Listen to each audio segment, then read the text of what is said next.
My grandparents, on the other hand, were opposites.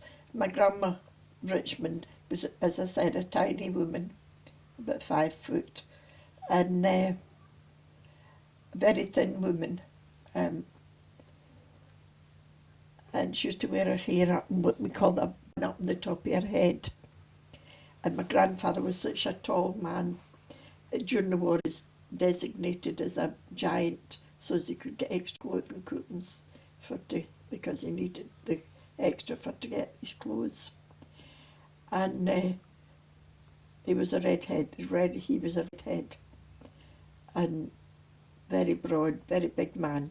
He probably looked a lot bigger than that you might have thought he was because of the bulk of him.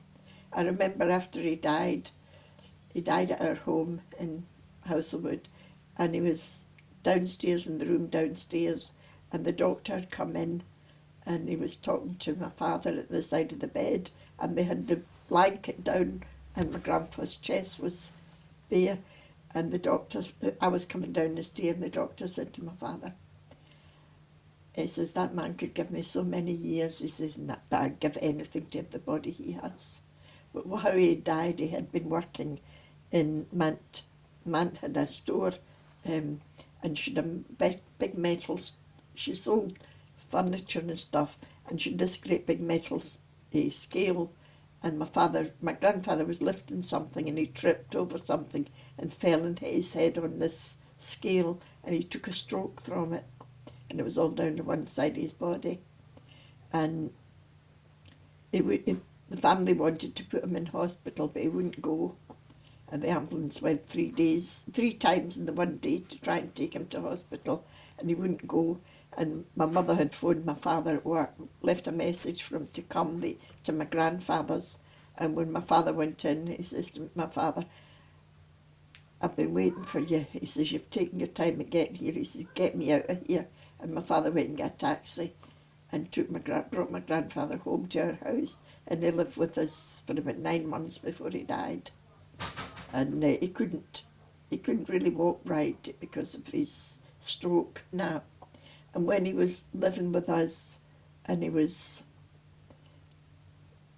ill in bed, and I took turns with my mother and father to look after him, to let my mother and father be able to take Jeanie and George out. I often stayed in at night to look after him. But one funny thing about him, he slept in the little room downstairs from us, and he used to have visions of people coming to visit him. And he would get annoyed. He had a woman, he said this woman, I can't remember the place she came to, but it was outside of Glasgow, someplace, and we didn't know anybody that stayed at this place, but he used to say this woman came regular to see him, and he used to get mad because he said nobody gave her any tea or anything, and he really would get upset about it. But quite often he did, he talked about people that were there, and as if there were people with him all the time. And Bella and Manta Janet, they were frightened because of this. And they used to come in, and as you come in the front door, the room that he was in was on your right-hand side, and the living room door was facing you. And they would come in and would be frightened to go by the door, and he'd lie in bed, and he would know they were there, and he would shut his eyes and he would just lie there, and they would look in the room, and then he would shout and jump at them and make them jump out of their skin. But he didn't like the family coming. When his sons used to come, they would bring him things as if they were going to hospital, grapes or sweeties or things, and he would say to them, right, I think you better go and get a bus now, as soon as they gave him the things he wanted them to go. But he gave my mother a real bad time. He didn't like her to go out the door and leave him, and in the window, and you'd to get your shoulder under his arm, or so to give him the weight, to take the weight of his body. And he'd get to the window, and maybe my mother would be talking to some neighbour, and he would rattle